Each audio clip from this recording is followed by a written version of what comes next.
Hotel থেকে কিছুটা দূরে উদ্দেশ্যহীনভাবে দাঁড়িয়ে আছে রোজা তীর্থ। তাদের থেকে কিছুটা দূরে আলীর সাথে হাসি মুখে কথা বলছে মৃন্ময়। গায়ে হালকা আকাশি টি শার্ট আর ডেনিম জিন্স। মৃন্ময়ের উজ্জ্বল শ্যামলা রঙে আকাশি রঙটা বেশ মানিয়ে গেছে। রোজা আর চোখে একবার তাকায়, সাথে সাথে হাতে কুনোয়ের গুঁতো দিয়ে ফিসফিস করে বলে ওঠে তীর্থ, কি দোষ, জলে নাকি? রোজার কপাল কুঁচকে আসে, সরু চোখে তাকায়, বিস্ময় নিয়ে বলে, কি জ্বলবে? তীর্থ দাঁত কেলিয়ে হাসে, ডান চোখের ভ্রু নাচিয়ে বলে, মন মন জলে বন্ধু। রোজা তীর্যক চোখে তাকায়, কনুই দিয়ে তীর্থর পেটে গুঁতো দিয়ে বলে, তোর মাথা। তীর্থ দুহাতে পেট চেপে ধরে, চোখ মুখ কুঁচকে কিছু একটা বলার আগেই পাশ থেকে কথা ছুঁড়ে কেউ, পরাণ যায় জ্বলিয়া রে মামু, এমন জিনিস দেখাইলা পরাণ যায় জ্বলিয়া রে। কণ্ঠটা অনুসরণ করে ডান দিকে ফিরে তাকায় রোজা তীর্থ। তাদের থেকে 2-3 হাত দূরে দাঁড়িয়ে আছে 2 থেকে 3টি ছেলে। সব কয়টার চেহারায় গোছানো পরিপাটি। দেখে বোঝার উপায় নেই এই ধরনের ছেলেরাও মেয়েদের দিকে এমন করে কথা ছুটতে পারে। রোজা বিড়বিড় করে বলে, বাদাইম্মা। রোজা তীর্থের হাত ধরে মৃন্ময়ের দিকে এগিয়ে যেতে নিলেই তাদের মধ্যে থেকে বলে ওঠে কেউ, ওরে মামু, জলাই পুরা লাভ নাই, অ্যাটম বোমের সাথে মিসাইলও আছে। অন্যজন বলে, আহা মামু, গরম গরম ফিল হইতাছে। তীর্থর মাথায় রক্ত উঠে যায়। রোজার হাত ছাড়িয়ে চোখের পলকের মাঝেই ছেলেটার কলার চেপে ধরে। শুরু হয় ধস্তাধস্তি। তীর্থকে এভাবে ধস্তাধস্তি করতে দেখে দৌড়ে আসে মৃন্ময় আর আলী। পাশে দাঁড়িয়ে তীর্থর বাহু টেনে ধরে বলে ওঠে মৃন্ময়, স্টপ তীর্থ, কি করছো এসব? ছাড়ো ওদের। আলী আর মৃন্ময় মিলে তীর্থকে ছাড়িয়ে নিতে এগিয়ে আসে ছেলেগুলো। রাগে চোখ মুখ লাল হয়ে আসে সবার। তীর্থ রাগে ফুঁসছে, যেন সাড়া পেলেই সবকটাকে মায়ের ক্যালাফিকেশন দেখাবে সে। ছেলেগুলোর রাগ নিয়ে এগিয়ে এলো মৃন্ময়কে দেখে থেমে যায়। মৃন্ময় তাদের উদ্দেশ্য করে শান্ত গলায় বলে, ওর হয়ে আমি সরি বলছি ব্রো, ম্যাটারটা এখানেই ক্লোজ করুন প্লিজ। মৃন্ময়ের কথায় তীর্থ যেন তেতে উঠল, ফুসফুস করে বলল, সরি কিসের সরি? ওদের সাহস কেমনে হয় রোজাকে নিয়ে বাজে কথা বলার? হালার ফুত, গরম কাকে বলে কত প্রকার দেখাই দিব আজ। ছাড়ুন আমায়। তীর্থর শরীর ঝাঁকিয়ে ওঠে। মৃন্ময় অবাক চোখে একবার রোজার দিকে তাকায়। ধস্তাধস্তির কারণটা এতক্ষণে অজানা ছিল তার। তার মানে ছেলেগুলো রোজার সাথে মিসবিহেভ করেছে। মৃন্ময়ের ভাবনার মাঝেই ছেলেদের মধ্যে থেকে একজন বিস্ময় নিয়ে বলে উঠল, ভাই আপনি? ভাই এইখানে ঘুরতে আসছেন? ভাই আমরা সরি, আমরা বুঝতে পারি নাই এরা আপনার লোক। ভাই একটা সেলফি। মৃন্ময় চোখ ফেরায়, ভ্রু কুঁচকে শক্ত কণ্ঠে বলে, রাস্তায় মেয়েদের উত্ত্যক্ত করাটা খুবই বিশ্রী একটা স্বভাব। এই ধরনের মানুষদের আমি পার্সোনালি অনেক পছন্দ করি না। ছেলেগুলো অপরাধী চোখে তাকায়, অনুযোগের স্বরে বলে, সরি ভাই, আর হবে না ভাই, আমরা আপনার অনেক বড় ফ্যান ভাই। আপনার সব গানই ব্যাপক পছন্দ, আর আপনার করা সিরিজগুলো মুখস্থ আমাদের। তাই একটা সেলফি প্রয়োজন, তাই একটা সেলফি প্লিজ। একদমে কথাগুলো বলে রোজার দিকে তাকায় ওরা। গদগদ কণ্ঠে বলে, আপু আমাদের ভুল হয়েছে আপু, কিছু মনে করবেন না প্লিজ ভাই, মনে করে ক্ষমা করে দিয়েন ভাই, একটা সেলফি তুলি ভাই। মৃন্ময় বিরক্ত মুখে হালকা হাসি টেনে নিয়ে বলে, ওকে। ছেলেরা উৎসাহ নিয়ে ছবি তোলে। তীর্থ সেদিকে তাকায় আর বিড়বিড় করে। এই ফাজিল ছেলেদের সাথে মৃন্ময়ের ছবি তোলাটা একদমই পছন্দ হচ্ছে না তার। ছেলেগুলো আবারও সরি বলে সেখান থেকে সরে পড়তেই রোজা তীর্থের হাত ঝাঁকিয়ে মৃদু হাসে, ফিসফিসিয়ে বলে, কুল দোস্ত, এসব ছোটোখাটো ব্যাপারে এত ফায়ার হলি চলে নাকি? তীর্থ লাল চোখে তাকায়, হাতটা ঝাড়া দিয়ে ছাড়িয়ে কপট রাগ নিয়ে বলে, এটা ছোটখাটো ব্যাপার। আমার তো ইচ্ছা করতেছে পোলা তিনটারে মাটির নিচে পুঁতে ফেলাই, সালা ছেঁচড়ার দল। রোজা হেসে ফেলে, হাসি মুখেই বলে, তুই যখন করিস তখনও মানুষের এমনই লাগে। তীর্থ এবার ফেটে পড়ে, ফুসফুস করে বলে, তুই ওদের লগে আমার তুলনা দেস? আমারে কোন দেখছোস রাস্তায় খাইরা মাইয়াদের ডিস্টার্ব করতে? আমি ওদের সাথে ফ্লার্ট করি যারা ওই টাইপের। রোজা কিছু বলবে তার আগে মৃন্ময় পাশে এসে দাঁড়ায়। আলীকে গাড়ি আনতে বলে অপরাধী গলায় বলে, সরি তীর্থ, আমি জানতাম না ব্যাপারটা এমন কিছু। যদি জানতাম তাহলে হয়তো আরও কয়েকটা মার দেওয়ার পর আটকাতাম তোমায়। তাছাড়া 3 জনের সাথে তুমি পেরেও উঠতে না। হুটহাট রেগে যাওয়াটা কিন্তু স্বাস্থ্যের জন্য ক্ষতিকারক বস।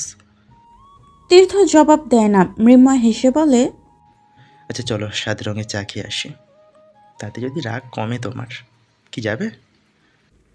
রোজা আগ্রহ নিয়ে বলে, 7 রঙের চা? অনেক শুনেছি কিন্তু খাওয়া হয়নি কখনো। সত্যি যাবেন মিস্টার হিরো? রোজার আগ্রহে মৃদু হাসে মৃন্ময়, মাথা ঝাঁকিয়ে বলে, অবশ্যই যাব। সিলেটের কাজ তো আপাতত শেষ। কাল আমরা বান্দরবনের জন্য রওনা হব। আর সারাদিন আর রাতটা একদমই ফ্রি টাইম, সবাই মিলে এনজয় করা যেতেই পারে।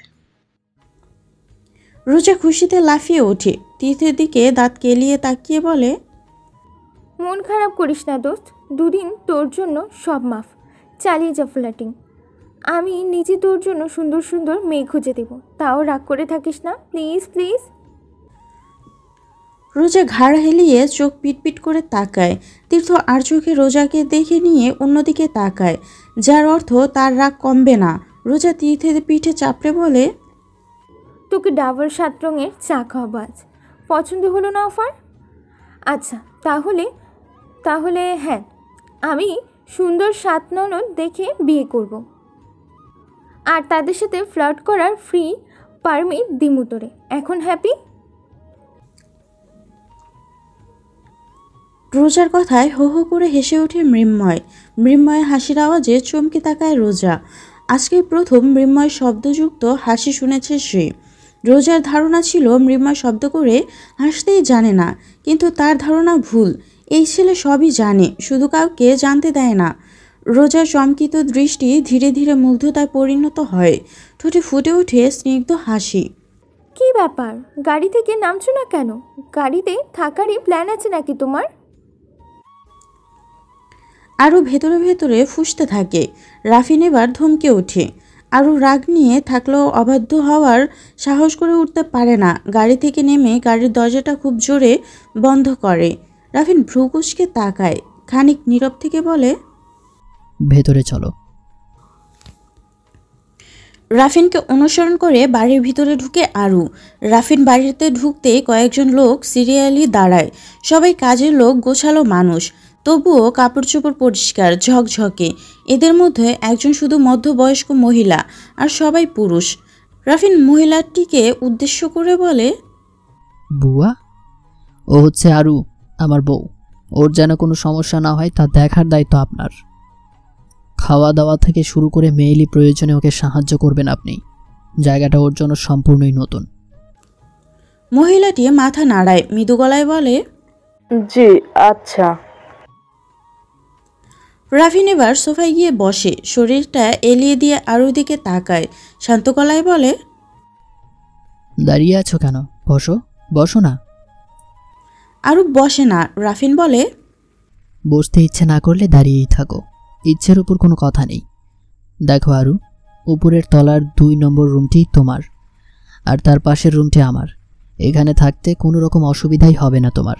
তুমি যদি ভেবে থাকো ডেভিল হাজবেন্ডদের মতো আমি তোমায় অত্যাচার করব, তাহলে সেটা সম্পূর্ণই তোমার ভুল ধারণা। এখানে সম্পূর্ণই স্বাধীনভাবে থাকবে তুমি। কলেজে যেতে চাইলে আসিফকে বলবে, তোমাকে নিয়ে যাওয়া আর নিয়ে আসার দায়িত্ব আসিফের।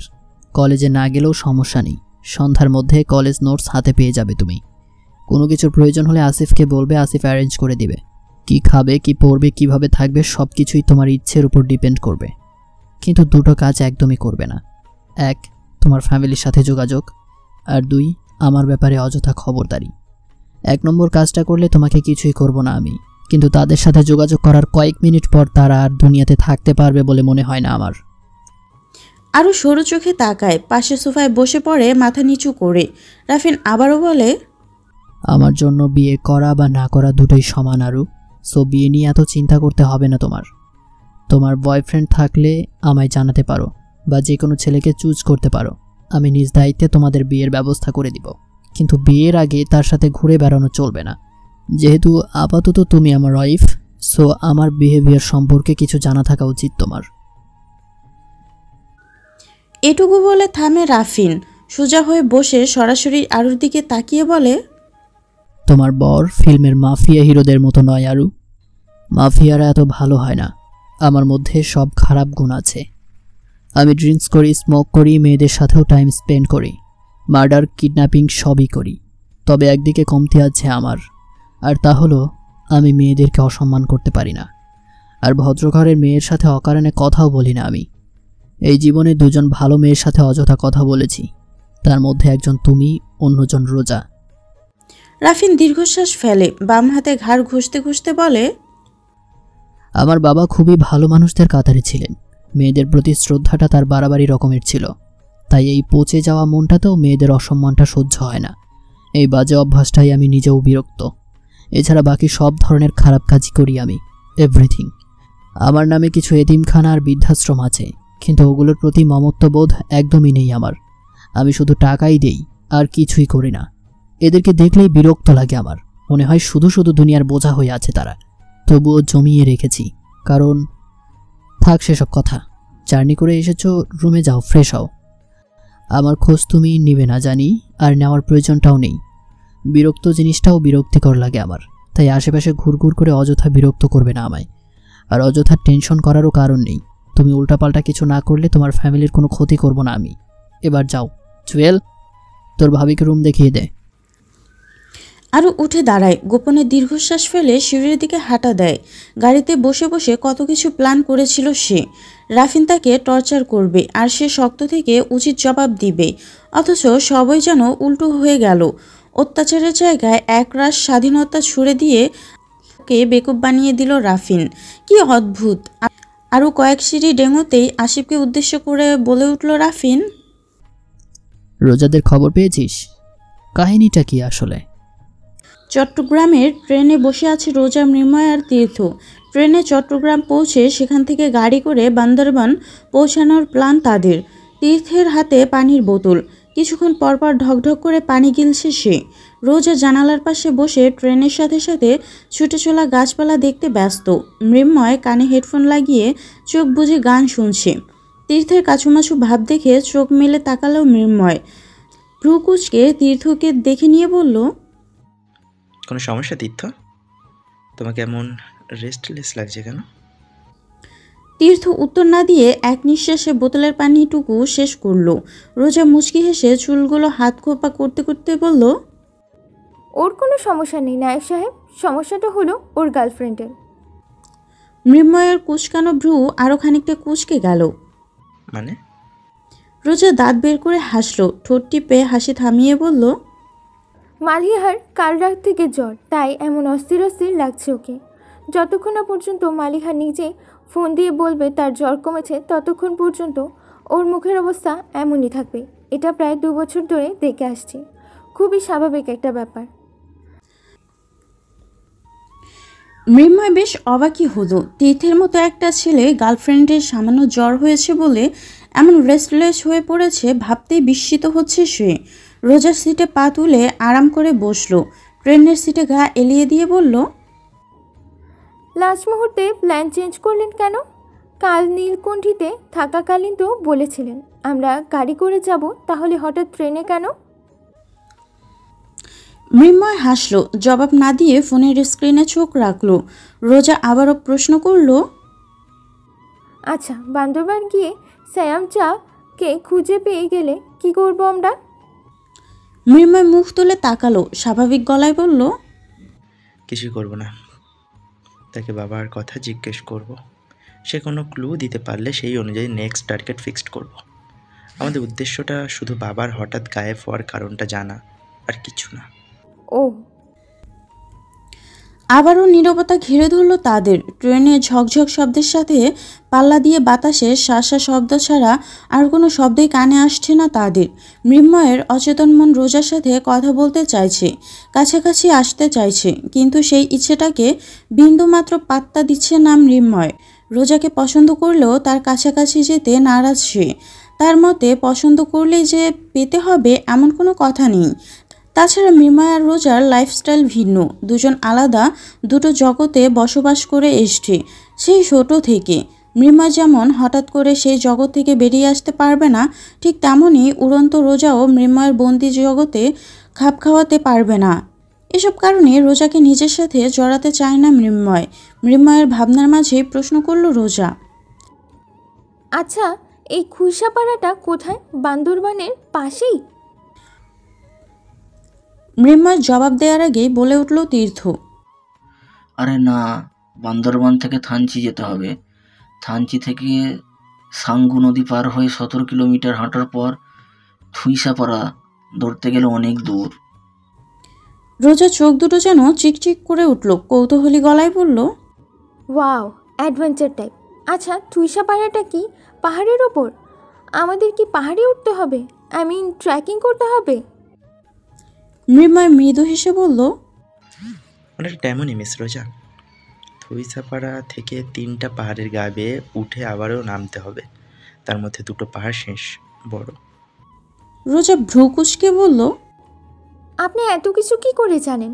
শুটিং আর গান ছাড়া তো দুনিয়ায় কিছুই ছিলেন না আপনি। মৃন্ময় হেসে বলল, কে বলল আমার বাবার মতো হুটহাট হারিয়ে যাওয়ার রোগ আছে? তবে বাবার মতো একেবারে হারিয়ে যেতে পারিনি কখনো। মৃন্ময়ের শেষ কথাটা যেন হাজারো কষ্টের ছোঁয়া পেল রোজা। অনুভূতি মাখা দৃষ্টিতে মৃন্ময়ের দিকে তাকালো সে। ততক্ষণে চোখ দুটো আবারও বন্ধ করে নিয়েছে মৃন্ময়ের বন্ধ চোখ দুটো যেন স্বস্তি দিল রোজাকে। সিটে ঠেস দিয়ে খুঁটিয়ে খুঁটিয়ে মৃন্ময়কে দেখতে লাগলো সে। রোজা সেই চাহনি মৃন্ময়ের তীক্ষ্ণ মস্তিষ্ক আঘাত হানছে বারবার। সে বুঝতে পারছে রোজার দুর্বলতা, কিন্তু মৃন্ময় তো তা চায় না, কখনোই না। বান্দরবন যাওয়ার কারণটা কি আসিফ? রাফিনের অফিস রুমের জানালার পাশে জানালার দিকে ফিরে দাঁড়িয়ে আছে রাফিন। তার থেকে বেশ খানিকটা দূরত্ব রেখে কাচুমাচু ভঙ্গিতে দাঁড়িয়ে আছে আসিফ। রাফিনের প্রশ্নে মাথা তুলে তাকিয়ে গম্ভীর গলায় বলে উঠল আসিফ, মৃন্ময় স্যার কাউকে খুঁজতেছেন ভাই? রাফিন ফিরে তাকায়, ভ্রুকুচকে বলল, কাউকে খুঁজছে মানে? কাকে খুঁজছে? আর ও যাকেই খুঁজুক তাতে রোজার সম্পর্ক কি? রোজা আর ওর বন্ধু মৃন্ময়ের সাথে কেন? সেটা ঠিক জানি না ভাই। ওদের পিছনে লাগানো ডিরেক্টরের পোলাটারে তুলে নিয়ে গিয়েছিলাম পলাশ, কিন্তু সে পোলাটাও কিছু জানে না। ওদের ডিরেক্টর টাকা দিয়েও ওদের পিছু নিতে বলেছিল, টাকা লোভে করতেছিল ওই পোলায়। পলাশটাকে? পলাশ আমাদের গ্যাংয়ের লোক, সিলেটেই থাকে। ও আচ্ছা, তারপর? আর কিছু বলেনি ছেলেটি? তেমন কিছু বলে না ভাই। যেটুকু বলছে তাহলে মৃন্ময়রা শ্যামচাং নামে কাউকে খুঁজছে, যার বাড়ি বান্দরবানে। ভাই, বান্দরবানের লোক পাঠিয়েছে ডিরেক্টরের কথা মতো। অ্যাকশন কেস সাজেও সরিয়ে দেওয়ার ব্যবস্থা হয়ে গেছে। আপনি যদি বলেন তো কাজটা করে ফেলি। রাফিন জবাব দিল না, কিছুক্ষণ চুপ থেকে বলল, ওদের পিছনে এমনভাবে লেপ্টে থাক যেন ডিরেক্টর বিশ্বাস করতে বাধ্য হয় যে কাজটা করতে প্রস্তুত আমরা। ডিরেক্টরকে বিশ্বাস করানোর জন্য ছোটোখাটো দুর্ঘটনা ঘটা। আসিফ অবাক চোখে তাকালো, বিস্ময় নিয়ে বলল, ভাই তাহলে কি কাজটা আমরা করব না? করব, কিন্তু তার আগে মৃন্ময় কোন গুপ্তধনের অনুসন্ধান করছে তা জানতে চাই আমি। কি উদ্দেশ্য ওর? আর যে উদ্দেশ্যই থাকুক না কেন তাতে রোজারই বা কী স্বার্থ? আসিফ দ্বিধাভরা চেহারা নিয়ে রাফিনের কথাগুলো গিলে চলেছে। এই প্রথম কোনো কাজ করার আগে এত কিছু ভাবছে রাফিন। আসিফ রাফিনের মতিগতি বুঝতে পারছে না, কি করতে চাইছে সে। রাফিন আর যাই করুক কথা রাখায় পাক্কা, কিন্তু আজ এটা কি বিয়ের সাইড এফেক্ট, নাকি রাদিফের মেয়ের প্রতি আকর্ষণ? কথাগুলো ভাবতেই কপাল কুঁচকে এলো আসিফের। রাফিনের কোনো কথা কানে ঢুকছে না তার। নিজেকে কেমন পাগল পাগল লাগছে, মাথা ঘুরছে। একটাই প্রশ্ন, কি চাইছে রাফিন? আসিফের ভাবনার মাঝে দরজা থেকে বুয়ার ভয়মাখা গলা ভেসে এলো, ভাইজান। রাফিন আসিফ ফিরে তাকালো। বুয়াকে দেখে ভ্রু কুঁচকে বলে উঠল রাফিন, কি চাই? জি, বৌমনি তো খাইতে চাই না, দুপুর থেকে কিছু খাই না। রাফিনের ভ্রু আরও খানিকটা কুঁচকে এলো, কাজ ঝাঁকিয়ে বলল। রাফিনের কথায় কেসে উঠল আসিফ। বিমর্ষ গলায় বলল, ভাবির কথা বলতেছে ভাই। ভাবি? আসিফ এবার অসহায় দৃষ্টিতে তাকালো, বলল, ভাই, আমার ভাবি আপনার বউ, আর আরও ভাবি সকালে তো বিয়ে করলেন, এখনই ভুলে গেছেন? সারাদিনের ব্যস্ততায় বিয়ের কথাটা মাথা থেকে বেরিয়ে গিয়েছিল রাফিনের। আসিফের কথায় আরুর কথা মনে পড়ল তার। বিরক্ত নিয়ে বুয়ার দিকে তাকালো। খাচ্ছেন না কেন? ওর অপছন্দের খাবার রান্না করলে খাবে কি করে ও? আগে জিজ্ঞেস করুন কি খেতে চায়, তারপর রান্না করুন। বুয়া অসহায় গলায় বলল, জিজ্ঞাসি কিন্তু কয় না, বলে খাবে না। রাফিন কপাল কুঁচকে তাকালো। আসিফের দিকে তাকিয়ে অধৈর্য গলায় বলল, খায় না কেন? মেয়ের সমস্যা কোথায়? আমি কেমনে কমু ভাই, আপনার বউ আপনার জানার কথা। আসিফ মুখ কাচুমাচু করে বলল, যা, তোরে 10 মিনিট টাইম দিলাম, ওকে খাইয়ে রেখে আয়। আসিফ দ্বিধাভরা গলায় বলল, আমি কি খাওয়াবো ভাই? কপালে বন্দুক ঠেকায় খাওয়াবো? রাফিন চোখ রাঙিয়ে বলল, অদ্ভুত।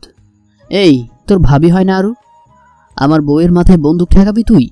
এক থাপ্পড়ে দাঁত ফেলে দেব। বাচ্চাদের যেভাবে খাওয়াস তেমনি ভুলিয়ে ভালিয়ে খাইয়ে আয়। আসিফ বিমর্ষ দৃষ্টিতে তাকালো, মিনমিন করে বলল, ভাবি কি বাচ্চা ভাই? কত বড় মেয়ে, আর আমার কথাও শুনবে না? শুনবে না তো? আপনি কি খাইয়ে দিলে নিশ্চয়ই খাবে ভাই। রাফিন সরু চোখে তাকিয়ে বলল, পাগল তুই? এনিওয়ে বুয়া, আপনি গিয়েই খাইয়ে দিন আপনার বৌমনিকে। বাচ্চা মেয়ে তো, হয়তো তুলে খেতে পারে না। আর তবুও না খেলে আপনি খেয়ে ঘুমিয়ে পড়ুন। ক্ষুধা লাগলে ঠিকই খাবে। আমাকে ডিস্টার্ব করবেন না প্লিজ, যান। বুয়া মাথা দুলে বেরিয়ে যেতে চোখ বন্ধ করলো রাফিন। হাজারো দ্বিধা নিয়ে আগের জায়গাতেই দাঁড়িয়ে আছে আসিফ। চলে যাবে নাকি দাঁড়িয়ে থাকবে তা নিয়ে চরম রকম দ্বিধান্বিত সে। রাফিনকে কি ডেকে জিজ্ঞেস করবে? রোজারা চট্টগ্রামে পৌঁছতে সূর্য হেলে পড়েছে পশ্চিম দিগন্তে। চট্টগ্রাম শহরটা তখন ফ্যাকাশে অন্ধকারে গা ঢাকতে ব্যস্ত। রোজা, মৃন্ময় আর তীর্থ স্টেশন থেকে বেরিয়ে পাশের একটা রেস্টুরেন্টে গিয়ে বসলো উদরপূর্তির জন্য। দীর্ঘ জার্নিতে তিনজনই অসম্ভব রকম ক্লান্ত, কিন্তু বিপত্তি বাঁধল খাবার মুখে দেওয়ার আগ মুহূর্তে। কোথা থেকে একজন চেঁচিয়ে বলে উঠল, আরিয়ান, মিনময়।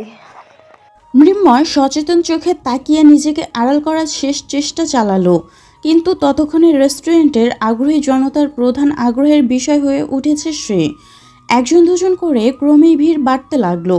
সেলফি, অটোগ্রাফ, প্রশ্ন, এসবের ভিড়ে খাওয়াটা হয়ে উঠল না আর। এত ভিড়াভিড়ি আর চেঁচামেচিতে বিরক্ত হয়ে কপাল কুঁচকে তাকালো রোজা। মৃন্ময়কে ঠোঁটে স্মিত হাসি ঝুলিয়ে রাখতে দেখে শরীরটা আরও জ্বলে উঠল রোজার।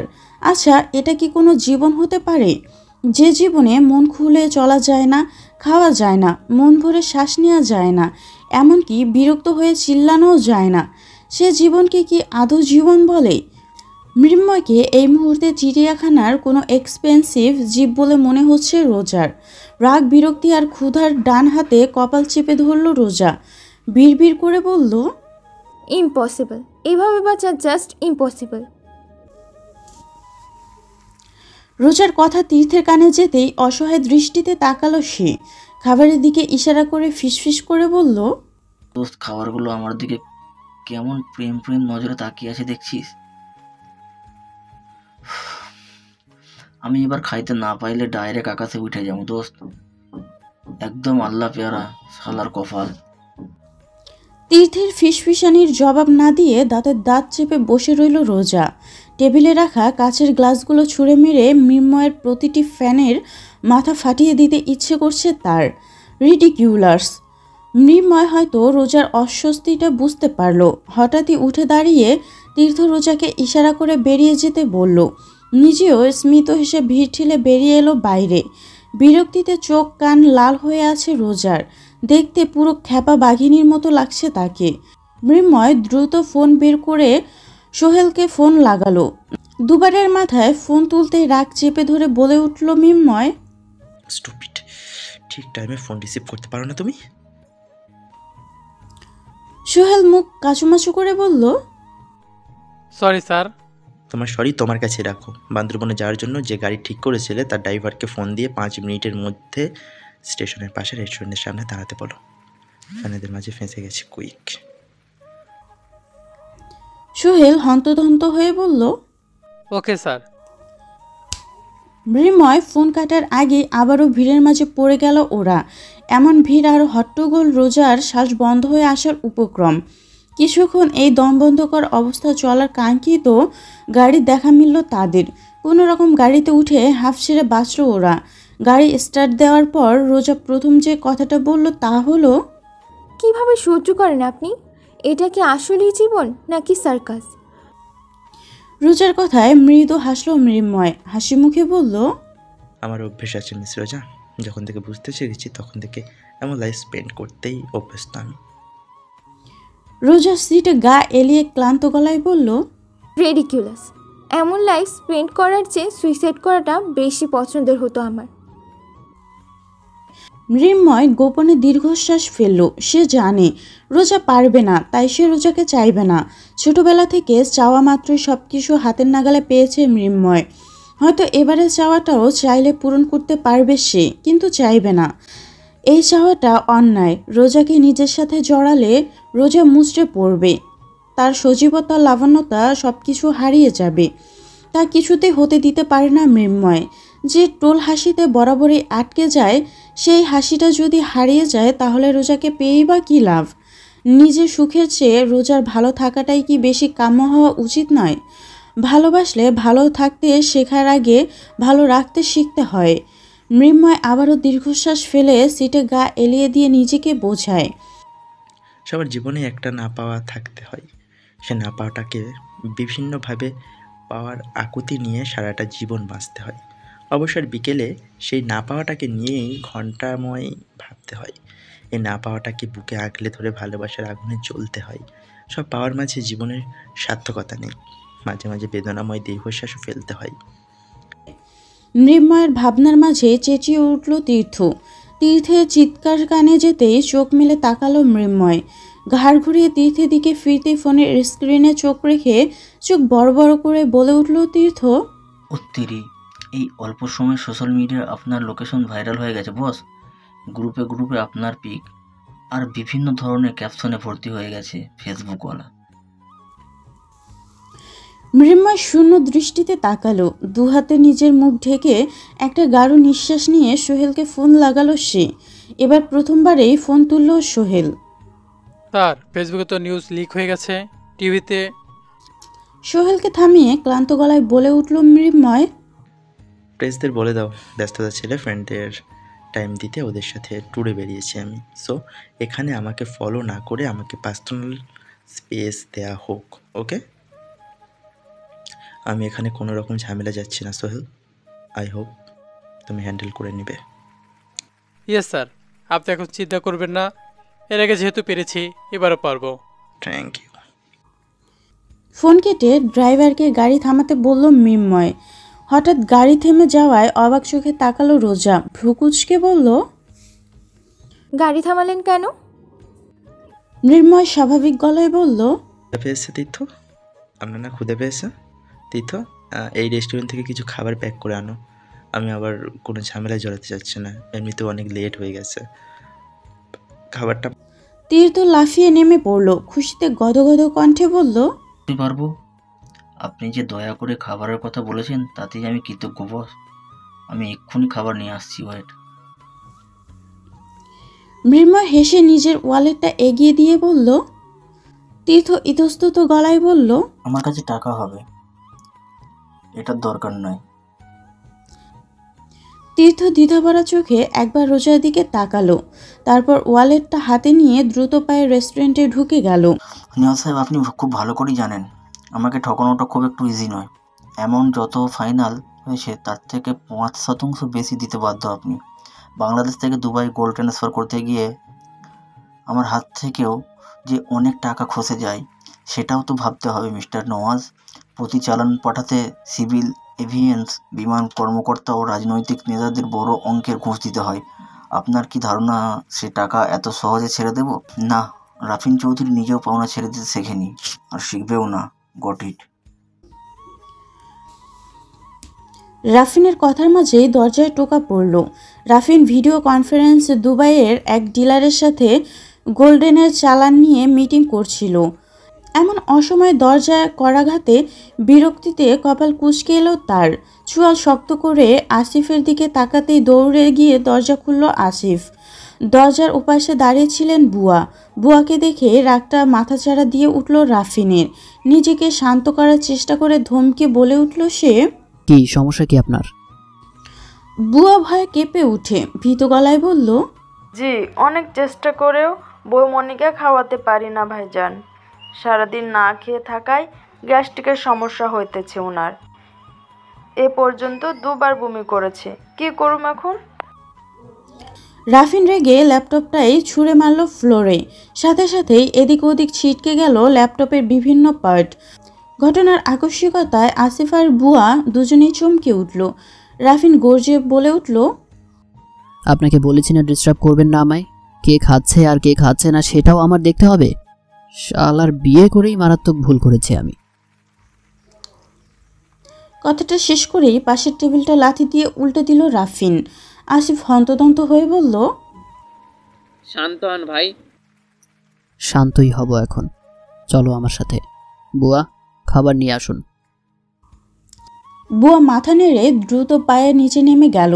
ফ্লোরে বসে বিছানায় কোনায় আঁকড়ে কাঁদছিল আরু। ভাই ভাবি বাবা সবার কথা খুব মনে পড়ছে তার। কে জানে কেমন আছে তারা।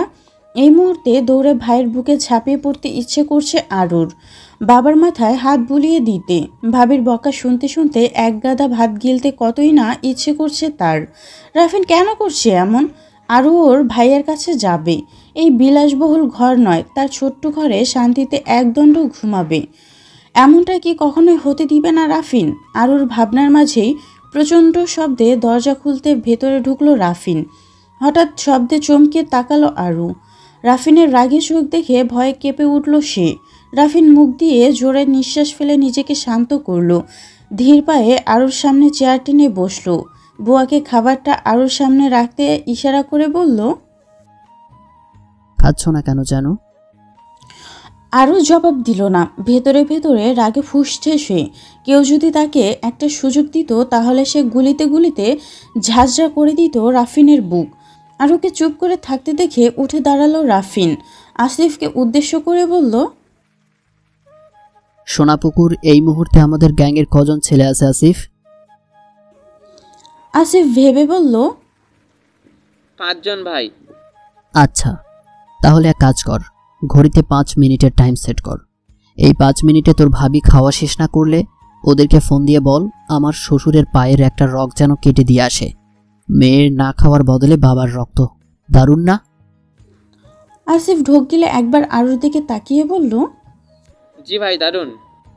তাহলে টাইম স্টার্ট নাও। এখানে দাঁড়িয়ে 5 মিনিট ওয়েট কর, একটা খাবারও যেন থেকে না যায়।